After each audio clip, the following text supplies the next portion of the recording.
स्वागत है आपका कैपिटल टीवी बिहार के स्पेशल शो चुनावी चौसर में और मैं हूं आपके साथ आत्मजा। कल बिहार की 5 सीटों पर वोट पड़ने वाले हैं और आज के हम इस चुनावी चौसर में झंझारपुर और खगड़िया लोकसभा सीट के बारे में बातचीत करेंगे। आपको बता दें कि झंझारपुर में एक तरफ जहां मुकाबला त्रिकोणीय बताया जा रहा है, वहीं दूसरी तरफ खगड़िया की लड़ाई जो है वह बाहरी बनाम स्थानीय की हो गई है। इसको लेकर के वहां पर एक तरह से जंग छिड़ी हुई है।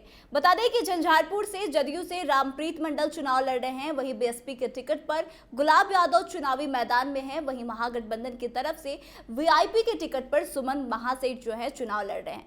दूसरी तरफ खगड़िया की बात करें तो चिराग पासवान की पार्टी लोजपा रामविलास से राजेश वर्मा चुनाव लड़ रहे हैं। वहीं दूसरी तरफ महागठबंधन की तरफ से संजय कुशवाहा जो है चुनावी मैदान में है। तो आइए जानते हैं कि खगड़िया की फिलहाल क्या स्थिति है। अब चुनाव में एक दिन बचा हुआ है, तो यहाँ के लोगों का क्या मूड है और किस समीकरण पर वोट पड़ेंगे, इन तमाम मुद्दों पर चर्चा करेंगे। चर्चा करने के लिए हमारे साथ स्टूडियो में मौजूद है senior journalist Saroj Singh ji. Sir, आपका बहुत बहुत स्वागत। जी बहुत धन्यवाद। सर, अब चुनाव कल है, कल वोट पड़ेंगे खगड़िया में। शुरुआत खगड़िया से करते हैं, तो क्या लगता है कि लोगों का क्या मूड है? लोगों ने करीब करीब खगड़िया में अपना मूड बना लिया है। करना क्या है, जो गोलबंदी हो रही थी खगड़िया में, उस गोलबंदी को अमली जामा पहना दिया गया है और जो अगला 24 घंटा है वो इसको और मजबूत करने वाला है कि क्या होगा खगड़िया में।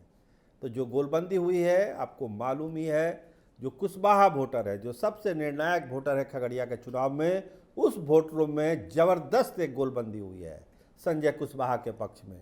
साफ साफ कुशवाहा का कहना है, कुशवाहा के जितने लोगों से बात होती है, उनके समाज से बात होती है, उनका यही कहना है कि ये आखिरी मौका है, ये आखिरी मौका है। अगर कुशवाहा, संजय कुशवाहा जीत के दिल्ली नहीं जाते हैं तो खगड़िया की ये सीट कभी भी फिर कुशवाहा को नहीं मिलेगी।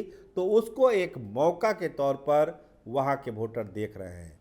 और कुशवाहा की जो इतनी बड़ी आबादी है, अगर वो गोलबंद होकर संजय कुशवाहा के पक्ष में आ गई तो जो माई का वोट है और दूसरे वोट हैं जो उनको सपोर्ट करते हैं, वो संजय कुशवाहा को काफ़ी आगे ले जाते हैं खगड़िया की जंग में।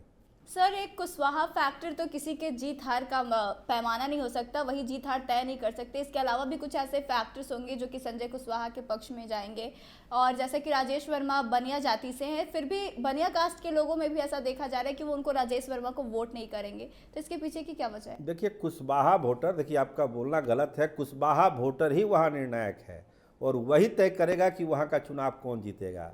बाकी वोट किसको क्या मिलना है सबको पता है कि अपर कास्ट वोट किसको मिलना है, ब्राह्मण का वोट किसको मिलना है, वैश्यों का वोट को किसको मिलना है, यादव का वोट किसको मिलना है, मुसलमान का वोट किसको मिलना है, सबको पता है। खगड़िया में आप कहीं जाइएगा, पूछिएगा अगर कास्ट वाइज तो बता देगा कि वोट कहाँ गिरना है। 5-10% इधर उधर की बात वो अलग है, लेकिन पूरी तरह से चीज़ें तय है कि खगड़िया में किस तरह से जातीय गोलबंदी दोनों के पक्ष में हुई है। राजेश वर्मा के पक्ष में क्या हुआ है और संजय कुशवाहा के पक्ष में क्या हुआ है। तो कुशवाहा इतनी बड़ी संख्या में वहाँ है। कुशवाहा अगर राजेश वर्मा को दे देता है अपना वोट तो स्वाभाविक है राजेश वर्मा वहाँ से चुनाव जीत जाएंगे। लेकिन अगर राजेश वर्मा को वोट ना देकर संजय कुशवाहा को देंगे, तब राजेश वर्मा पीछे छूटते नजर आएंगे खगड़िया के चुनाव में। ये बेसिक अंतर को समझना पड़ेगा वहाँ के चुनावी गणित को। जो दूसरे वोटर हैं, जो चुप्पा वोटर वहाँ का है, जो पचकोनिया वोटर है, जिन्होंने अपना मन मिजाज बनाना शुरू कर दिया वहाँ पर कि कल उनको करना क्या है, वो ऐसे वोटर हैं जो जीत के मार्जिन को बढ़ाएंगे या घटाएंगे, लेकिन जीत हार तय करने का जो ताकत है, जो कुदमा है, वो कुशवाहा में है। अब है जो चुप्पा वोटर है, चुप्पा वोटर अगर राजेश वर्मा की तरफ चले गए तो जीत का मार्जिन बढ़ेगा, उनके तरफ चले गए तो हो सकता है मुकाबला टाइट हो जाएगा। वैश्यों की बात हम कर रहे हैं, वैश्य भी खुलने लगे हैं, नरेंद्र मोदी के नाम पर उनका वोट पड़ना है, वो भी आगे आ रहे हैं। तो ये सारे वोटर जो हैं वो जीत हार का अंतर बढ़ाएंगे, लेकिन जीत और हार तय करेगा कुशवाहा वोटर खगड़िया में। ये एकदम मानी हुई बात है। तो क्या आप ये कहना चाहते हैं कि जो कुशवाहा वोटर है वो राजेश वर्मा को वोट नहीं करेंगे? नहीं, जो ज़मीन से फीडबैक आ रहा है, जो लोग हैं, जो रिपोर्टर हैं, जो वहाँ कुशवाहा समाज की पॉलिटिक्स को समझते हैं, उनका साफ कहना है कि एक माइंड मेकअप बना है कुशवाहा समाज में कि संजय कुशवाहा को एक मौका दिया जाए और ये अंतिम मौका है। अगर खगड़िया में किसी कुशवाहा को जीतना है तो ये अंतिम मौका है और इसको वो लोग, वो बिरादरी खोना नहीं चाहती है। दूसरा बात आपको ध्यान रखना चाहिए आत्मीय जी, जो दोनों फेज की वोटिंग हुई है बिहार में, जैसे औरंगाबाद की सीट थी, नवादा की सीट थी, तो वहाँ जो कुशवाहा वोटर थे प्रत्याशी, उनके पक्ष में कुशवाहा ने वोट किया। तो जब संजय कुशवाहा वहाँ पर इतनी मजबूती से चुनाव लड़ रहे हैं, तो वहाँ कुशवाहा इनको वोट ना दे दे, इसकी कोई मतलब ही नहीं है। तो फिर क्या राजेश वर्मा के पास कौन से ऐसे स्ट्रेंथ है जिसका यूज करके वो जीत सकते हैं? उनकी ताकत क्या है फिर? उनकी ताकत मोदी मैजिक है। जो वोटर हाँ ना में हैं, जो चुप्पा वोटर हैं, जो कुछ बैस बिरादरी के भी वोटर हैं, वो सब अगर सब संगठित होकर राजेश वर्मा की तरफ आ जाते हैं तो स्वाभाविक है कि मुकाबला बहुत टाइट हो जाएगा। तब ये कोई नहीं कह सकता कि राजेश वर्मा एकदम जीत ही जाएंगे, लेकिन उन वोटरों को गोलबंद होना होगा। अब वो मोदी जी के नाम पर ही हो रहा है। आप खगड़िया में घूमिए, मोदी जी के नाम पर ही वो वोट जो हाँ ना वाले में हैं, जिनको अगले 24 घंटे में फैसला लेना है, वो सब मोदी मैजिक के कमाल से ही एकजुट होंगे। अगर वो जादू चल गया मोदी जी का तो फिर राजेश वर्मा का पलड़ा भारी दिखेगा आपको। क्या लगता है कि जो राजेश वर्मा पे बाहरी होने का आरोप वहाँ के लोग लगा रहे हैं और कह रहे हैं कि बाहरी को टिकट दिया है तो इसके लिए एनडीए को नुकसान उठाना पड़ेगा, इसका क्या असर चुनाव पे देखने को पड़ेगा? उसका असर है, लोकल बनाम बाहरी का मुद्दा वहाँ जोर शोर से उठ रहा है। लोग कह रहे हैं कि भाई हम बीमार पड़ेंगे, हमारा बेटा का एडमिशन कराना है, तो हम कहाँ राजेश वर्मा को खोजने जाएंगे भागलपुर। संजय कुशवाहा तो खगड़िया में बैठे हुए हैं, पहले हम उनसे मिल लेंगे। तो ये बड़ा इशू है खगड़िया के लिए, लोकल बनाम बाहरी। और इस पर राजेश वर्मा ने सफाई भी दी। जब हमने उनका इंटरव्यू किया तो उन्होंने सफाई भी दी कि बाहरी ये लोकल वाला इशू उतना दमदार नहीं है, भागलपुर मुंगेर एक ही कमिश्नरी है, था पहले, तो इसमें कोई बड़ी बात नहीं है। देश स्वतंत्र है, कोई कहीं से चुनाव लड़ सकता है। हम तो बगल के ही हैं और हम तो सेवा के लिए ही खगड़िया में आए हैं, तो हम तो सेवा करेंगे, हम जाने वाले कहाँ हैं। एक लाइन और उन्होंने कही कि देखिए, सुख में हम साथ रहे ना रहे, लेकिन अगर किसी को दुख विपत्ति आएगा तो राजेश वर्मा सबसे आगे नजर आएगा खगड़िया में। सर, अगर अब झंझारपुर सीट की बात करें तो यहाँ का मुकाबला त्रिकोणीय बताया जा रहा है, और अब चुनाव के एक दिन पहले क्या लगता है, यह मुकाबला त्रिकोणीय ही है या फिर किसी दो लोगों के बीच में टक्कर हो सकती है? देखिए, अभी तक कहा यही जा रहा था कि मुकाबला त्रिकोणीय है, लेकिन कल जब वोटिंग है और आज जो खबरें आ रही है उस इलाके से, लगता है कि गुलाब यादव कहीं ना कहीं कमज़ोर पड़ रहे हैं, जो हमारे पास खबर है। और ऐसा ना हो कि जितना उनको वजन आंका जा रहा था गुलाब यादव का, वो वजन धीरे धीरे कम हो रहा है। और लगता है कि वोटिंग के समय आते आते सुमन महासेठ और जो जेडीयू के कैंडिडेट वहाँ पर हैं मंडल जी, उनके बीच एक टाइट मुकाबला होगा। और जितनी वोट मिलना चाहिए था गुलाब यादव को, उन्होंने खुद उम्मीद की थी, उन वोटों में हमको लगता है कमी थोड़ी आने वाली है। ऐसा इस तरह का फीडबैक है वहाँ से।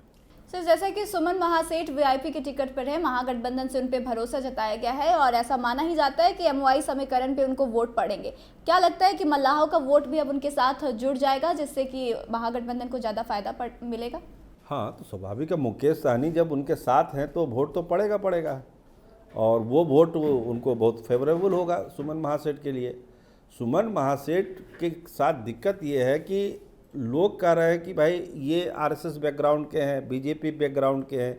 ये मिथक अगर तोड़ने में कामयाब हो गए अगले 24 घंटों में, तो हमको लगता है कि सुमन महासेठ एक मजबूत चुनौती देंगे। लेकिन रामप्रीत मंडल के लिए पक्ष की ये बात है कि बहुत ही बढ़िया कैंपेनिंग हुआ वहाँ पर झंझारपुर में, और जिस तरह से एंटी इनकम्बेंसी था उनका, उसको भी दूर करने की कोशिश की गई कि चलिए अब इस सबको भूला जाए और यहाँ पर जो है तीर चलाया जाए। और तीर को लेके काफ़ी वहाँ पर अब जो माहौल बना है वो ठीक ठाक माहौल लगता है। तो रामप्रीत मंडल तो एक एंड पर खड़े हैं, दूसरे एंड पर हमको लगता है कि गुलाब यादव थोड़ा सा पीछे चल रहे हैं और सुमन महासेठ का जो है ग्राफ बढ़ा है इधर। सर, ऐसा अगर झंझारपुर सीट की बात करें तो यादव की सबसे ज़्यादा आबादी है वहाँ पे, तो फिर इसका फ़ायदा ना सुमन महासेठ को मिलेगा ना गुलाब यादव को मिलेगा, तो रामप्रीत मंडल को कैसे मिल जाएगा? देखिए, अभी हमने कहा ना आपको कि गुलाब यादव नीचे जा रहे हैं, सुमन महासेठ ऊपर आ रहे हैं। तो किस वोट से ऊपर जा रहे हैं? यादवों के वोट से। पहले लग रहा था कि यादवों का ज़्यादा झुकाव गुलाब यादव की तरफ है, लेकिन जब से तेजस्वी ने अपने ताबड़तोड़ दौरे वहाँ किए, मुकेश सहनी ने दौरे किए, तो उसका एक प्रभाव पड़ा है। यादवों को लगता है कि नहीं, जो हमारा माई समीकरण है इसको बना के हमको रखना है। तो सुमन महासेठ की तरफ वो यादव वोट धीरे धीरे शिफ्ट कर रहा है। अब कितना शिफ्ट करेगा नहीं करेगा आगे की कहानी है, लेकिन जो वजन बढ़ा है सुमन महासेठ का और गुलाब यादव का घटा है, वो यादव वोट के कारण ही घटा है। वो जो बिखराव ज़्यादा दिख रहा था, वो बिखराव आज के तारीख में कम दिख रहा है। हो सकता है कल वोटिंग के दिन बिखराव और भी कम दिखे। और सर, अगर इसका उल्टा हो जाता है, अगर गुलाब यादव के पक्ष में लोग वोट करने लग जाते हैं, तो इसका नुकसान ज़्यादा किसको होगा? नहीं, गुलाब यादव के पक्ष में जो होना था वहाँ पे हो चुका, जो मोमेंटम बनना था वो मोमेंटम बन चुका। अब तो कल वोटिंग का दिन है और मोमेंटम जो बना था उस मोमेंटम में डेंट भी लगना शुरू हो गया। जब हम कह रहे हैं कि यादव वोट धीरे धीरे अब सुमन महासेठ की तरफ शिफ्ट करने लगा, इसका मतलब है कि गुलाब यादव ने जो एक माहौल बनाया था अपने पक्ष में, उसमें अलग अलग कारणों से उसमें कमी आई और वो वोट शिफ्ट कर रहा है अब सुमन महासेठ की तरफ। तो मुकाबला रामप्रीत मंडल और सुमन महासेठ के बीच बहुत टाइट होने वाला है। गुलाब यादव उसमें तीसरा कोण बना रहे हैं। ये नहीं कहा जाता कि एकदम रेस से बाहर हो गए गुलाब यादव, लेकिन जितना वजन 4 दिन 5 दिन पहले गुलाब यादव का दिख रहा था, उस वजन में कमी आई है। तो सर, सुमन महासेठ और रामप्रीत मंडल की बात करें, जैसा कि आप कह रहे हैं कि दोनों में ही टक्कर है, तो क्या लगता है कौन आगे है कौन पीछे है? अब ये तय होगा कल जब हम लोग बात करेंगे, उस समय पता चलेगा कि जो यादव वोटों में डिवीज़न था वो डिवीज़न कितना हुआ। अगर मान के चलिए कि 80% जो डिवीज़न ख़त्म होकर सुमन महासेठ की तरफ यादवों का झुकाव हो गया, तो समझिए कि एकदम गलाकाट वहाँ पर जंग हो जाएगी रामप्रीत मंडल और सुमन महासेठ में।